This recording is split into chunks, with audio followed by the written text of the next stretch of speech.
నమస్తే, welcome to Suvarna media. So మనకి యేసు అనగానే యవ్వనంలో ఉన్న యేసు, లేకపోతే మనకి సిలువ ధరించిన యేసు కళ్ళ ముందు ప్రత్యక్షమవుతారు. కానీ యేసు కూడా, అన్ని కష్టాలు పడ్డ యేసు కూడా మన కోసం ఎన్నో త్యాగాలు, శాంతి కోసం, ప్రేమ కోసం ఎన్నో త్యాగాలు చేసిన యేసు కూడా బాల్యంలో అత్యంత అద్భుతమైన బాల్యాన్ని ఆయన అనుభవించారు. సో ఆ అద్భుతమైన బాల్యాన్ని, ఆనందమైన ఒక హ్యాపీ ఫేస్ని చూడడానికి మనం తుర్కాయ అంజాల్కి వచ్చేసామన్నమాట. తుర్కాయ అంజాల్లో అద్భుత బాలయేసు పుణ్యక్షేత్రం ఉంది. సో ప్రస్తుతం మనం అక్కడికి వచ్చేసాం.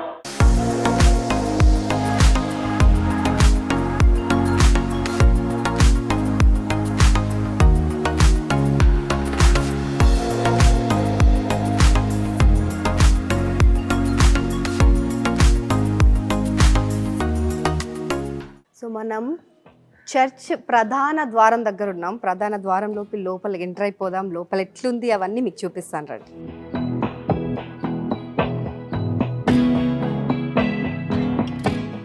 ఆబ్వియస్లీ మనకి ఏ చర్చ్కి వెళ్ళినా కూడా ఎంత పీస్ఫుల్గా అనిపిస్తుంది. కానీ ఇది ఎంజాల్ చర్చ్, అది కూడా బాలయేసు అంటే పాలబుగ్గల బాలయేసు చర్చ్ నిర్మిస్తే అక్కడ ఇంకా మనశ్శాంతి, ప్రశాంతత తప్ప ఇంకేం లేదు. కొంతమంది ఆల్రెడీ అక్కడ ప్రార్థనలు చేసుకుంటున్నారు కాబట్టి నేను స్లోగా మాట్లాడుతున్నాను. ఒకసారి రౌండ్ చేద్దాం.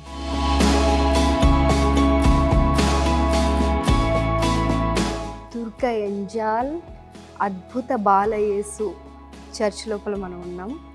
సో ఈ పుణ్యక్షేత్రంలో ప్రధాన గర్భగుడి లాగా అనమాట ఇది. అంటే ప్రార్థనా పీఠం అంటారు దీన్ని. ఇక్కడే మనకి చర్చ్లో ప్రార్థనలు కానీ, ఏదైనా క్రిస్మస్ రోజు పండగ స్పెషల్ ఈవెంట్స్ ఏమైనా జరిగినప్పుడు ఇక్కడ నించొని ఈ పోడియం దగ్గర బైబిల్ చదువుతారు. అండ్ ఆ తర్వాత అక్కడ వెనకాల ఉన్న సింహాసనాలు ఏవైతే ఉన్నాయో అక్కడ ఫాదర్ కూర్చొని ప్రీస్ట్ అవన్నీ చెప్తూ ఉంటారనమాట. బైబిల్లో ఉన్న సువార్తలను వివరిస్తూ ఉంటారు. అండ్ ఈ అట్మాస్ఫియర్ ఇది చూస్తున్నారు ఒక్కసారి, మొత్తం ఒక హెవెన్లో ఉన్నట్టుందనమాట. Complete peaceful atmosphere. At the same time పైనున్న దృశ్యాలు కూడా, అంటే లైటింగ్, బయట సన్లైట్ పడుతుంది ఇప్పుడు ప్రస్తుతం. ఆ సన్లైట్తోనే ఏదో లైట్ వస్తున్నట్టుగా అంత అద్భుతంగా డిజైన్ చేశారు అవి. అండ్ అదంతా ఆ లైటింగ్తో, ఆ పైన ఆ డోమ్ వల్ల 3D ఎఫెక్ట్గా అనిపిస్తుంది అనమాట. సేమ్ అంటే స్వర్గలోకంలో అక్కడ చూస్తున్నారు మనకి ఏంజల్స్ కూడా కనిపిస్తున్నారు.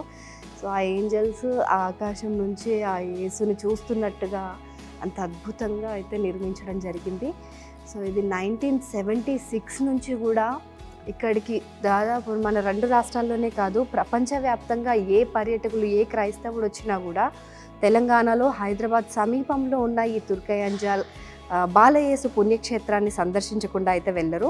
సో అది అంత అద్భుతమైన చర్చ్ ఇది. సో ఇప్పుడు మనం కళ్ళ ముందు మనం చూస్తున్నాం. ఒక్కసారి లుక్ వేసేసాం.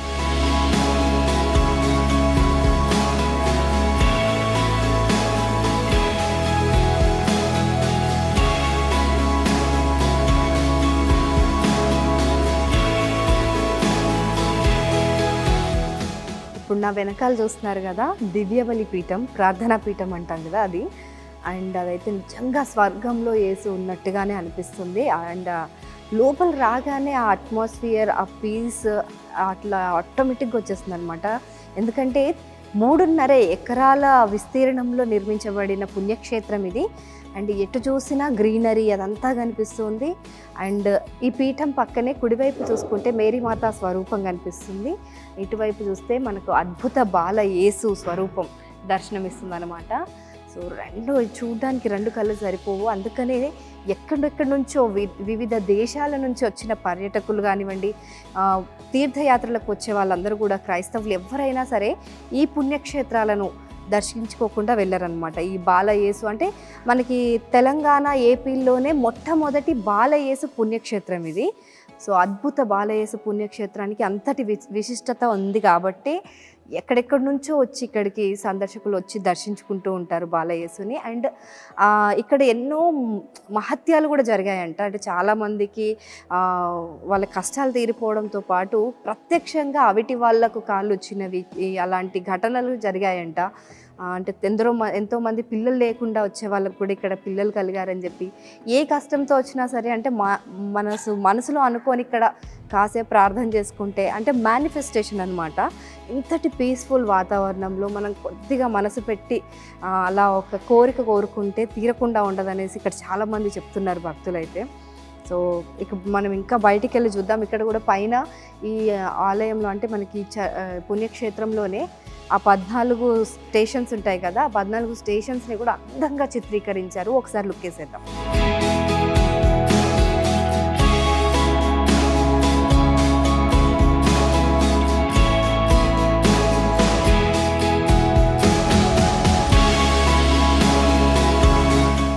ఇక్కడ మనం ఫస్ట్ స్టేషన్ చూస్తున్నాము, యేసునాథుడు మరణ తీర్పు పొందుట అని చెప్పి క్లియర్గా అంటే కింద కూడా రాసి పెడుతున్నారనమాట. సో అదొకటి, ఆయనకి మరణదండన విధిస్తారు కదా. సో ఆ దృశ్యాన్ని మనకు కళ్ళకు కట్టినట్టుగా ఒక శిల్పం రూపంలో మనకి ఇక్కడ చిత్రీకరించడం జరిగింది. ఆ తర్వాత వెంటనే ఆయన ప్రభువుకి స్లీవను మోపించుట, ఆ ఉదంతాన్ని మొత్తం కూడా కళ్ళకు కట్టినట్టుగా చూపిస్తున్నారు. అండ్ యేసు ప్రభు మొదటిసారి స్లీవను కింద బొర్లేయుట, సో అలాంటివి మనకి ప్రతి ఒక్కటి అనమాట. అందులో జరిగిన దృశ్యాలు అన్నీ కూడా ఆ ఘటనలను ప్రతిబింబింపజేస్తూ అన్నీ మనకి కళ్ళకు కట్టినట్టుగా ఇక్కడ కనిపిస్తున్నాయి. అండ్ యేసు ప్రభు తన దివ్యమాతకు ఎదురుపడుట, సో ఇటు మనకు చుట్టుప్రక్కల ఈ గోడకి ఎటువైపుగా కూడా ఖాళీ లేకుండా మనకి ఇవన్నీ కూడా చిత్రాలు దర్శనమిస్తూ ఉన్నాయన్నమాట. అటు పక్కన మనకి ఇంకొక ఫ్లోర్ కూడా ఉంది. ఇది 2 అంతస్తుల భవనము. అయితే ఒక అంతస్తులో పైన భక్తులకు సరిపోకపోవడం వల్ల జనాలు అత్యధికంగా వేలాది మంది తరలిస్తుంటారు కదా, అందుకని వాళ్ళకి ఇంకో ఫ్లోర్లో కూడా కూర్చొని ప్రార్థనలు చేసుకోవడానికి ఒక ప్లేస్ని క్రియేట్ చేశారు లోపల మందిరం లోపల. అంటే దీన్ని ఏమంటారు, ఆలయం అంటారు, చర్చ్ అంటారు, పుణ్యక్షేత్రం అంటారు, వాట్ ఎవర్ ఇట్ ఈస్. అందరు వచ్చి ఇక్కడికి ప్రశాంతత కోసం వస్తారు. అండ్ తమ కోరికలు యేసు ప్రభువుకి చెప్పుకోవాలని చెప్పి వస్తుంటారు. అండ్ ఆ బాల యేసుని దర్శించుకోవాలి అని చెప్పి వస్తుంటారు. సో వాళ్ళందరి కోరికలు తీర్చడానికి ఇక్కడ నిర్వాహకులు కూడా ఎంతో శ్రద్ధ పెట్టి ప్రతి ఒక్కరిని దృష్టిలో పెట్టుకొని అన్ని ఏర్పాట్లు అయితే చేశారు.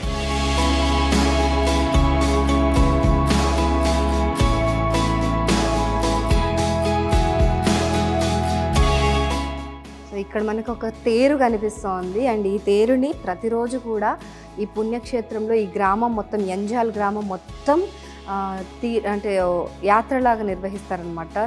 పల్లకి సేవలాగా ఊరేగిస్తారు. సో తేరు ఊరేగింపు కూడా జరుగుతుంది. అందులో మనకి బాలయేసు కనిపిస్తున్నారు. ఆయన చేతిలో సిలువ, ఆ సిలువకి కోరికలు కట్టిపెట్టినవి ఉంటాయి. అందంగా అలంకరించి రోజు సాయంత్రం అలా గ్రామం అంతటా కూడా ఊరేగిస్తారనమాట. సో ఇది ఆ తేరు.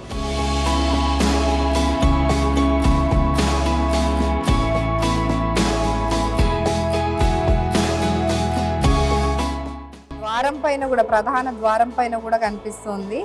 ఎంత చక్కగా చెక్కి పెట్టారనమాట. ఇది దాదాపు 10 అడుగుల ఎత్తులో ఉంది.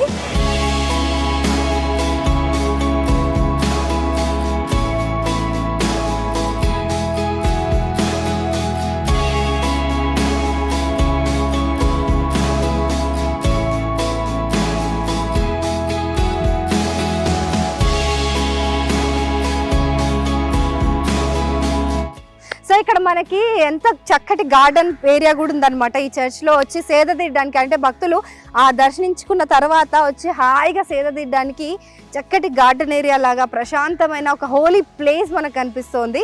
సో ఇదంతా గార్డెన్.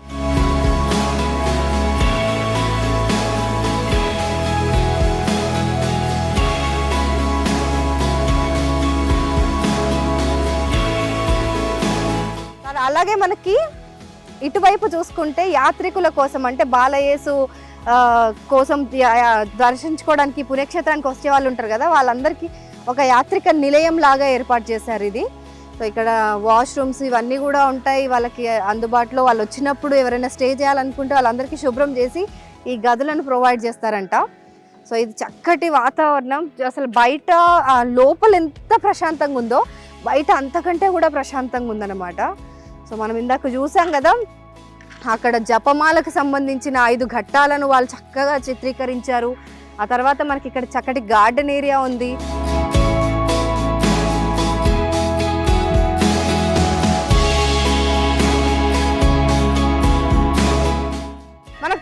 పుణ్యక్షేత్రాలు సమర్పిస్తారు కదా, అలాగే మనకు తుర్కయంజాల్ బాలయేసు పుణ్యక్షేత్రంలో కూడా ఇక్కడ తలనీలాలు ఇచ్చుటకు ఒక ప్రత్యేకమైన స్థానం ఉందన్నమాట.